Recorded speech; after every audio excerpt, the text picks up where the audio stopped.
DA experience. This time I've got a trailer for you. And I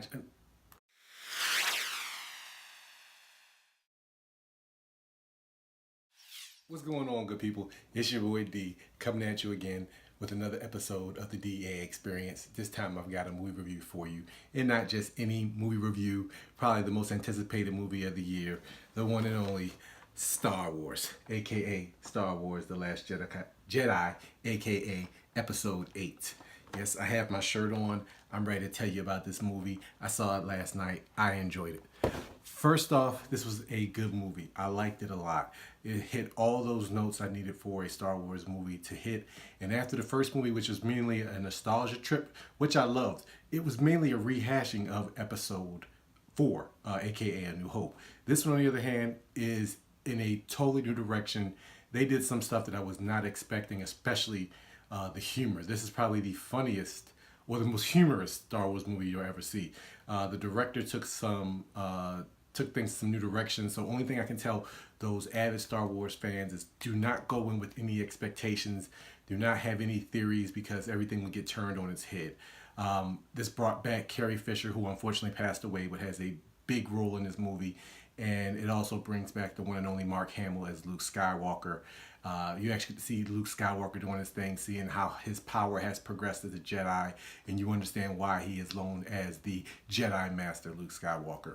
The first half of this movie, while it was funny and it probably had one of the best space battles in the whole movie, it was a little all over the place. You had three going subplots that kind of jumbled things up. But once it hit that last hour and a half, everything came together and it felt like Star Wars. There's literally a moment in the movie where I said to my cousin who was sitting next to me, I was like, okay, now it's Star Wars. It brings back some characters.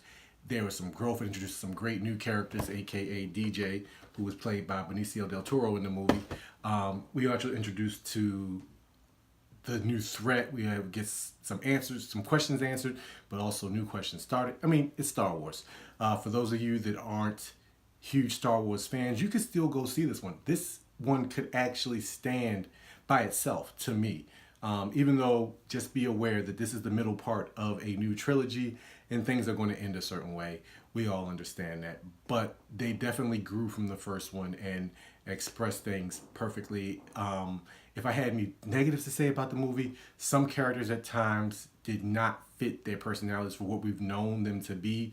It fit for the movie, but these weren't the characters we knew. Like some things some things Luke Skywalker says or does, you're going to kind of be like, you've known him based off of comics and video games and stuff like that to act a completely different way than he does in this. Same thing goes for Leia.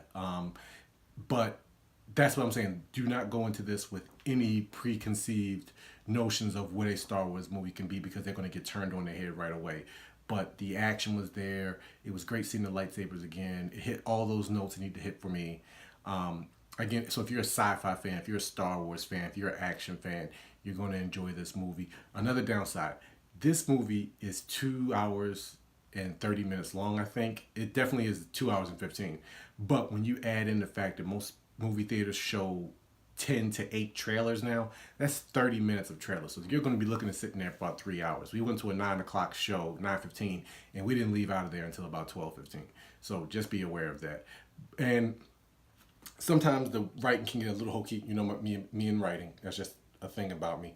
If you're looking for Shakespearean movements or sonnets, you're not going to get that, but it does fit into the lore of Star Wars. It fits into the literature. You understand the Force.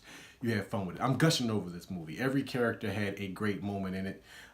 Finn has some great moments in it. Lots of great character development. Him, Poe, who was kind of a one-note character in the last one. They do a lot of character development for him. It's pretty much a three-pronged story about Poe's story, about Rey's story, and about Finn's story, and they all come together at the end for one truly awesome moment. And I look forward to seeing where they go with Episode 9. If I'm going to give this any type of rating, I'm giving it 3.5. You know that sound effect. Lightsabers out of 5. There was some stuff that took it away from me. Again, the beginning is just a little too jumbled, a little bit everywhere for me. But the end more than makes up for that, and it definitely pulled at the heartstrings when it needed to. It's going to be weird seeing the next one without Carrie Fisher because unfortunately she passed away. before they can start filming episode 9. So I'm wondering how they're going to work that into the movie. And this is also the first Star Wars movie that didn't have the guy playing R2-D2 play him. This is the first time he didn't play the character because he also passed away last year. But I'm looking forward to seeing where they go with this. I hope you all go out there and see this movie. Definitely see it in the theater. I saw it in 3D, and I tell you, once it was going, I didn't even realize I was watching 3D anymore. We got up, and both my cousin and I said, "Oh, I still got my glasses on." I was that into it. If you see it in IMAX, go out there and see it. Pay the money for it. I actually did. I didn't use my movie pass because I bought my tickets early because I am, again, look at the shirt, avid Star Wars fan. So definitely go see Star Wars. Check out this character. You know, I always got that Vader love. I'll see you all next time, and have fun at the movies. Later.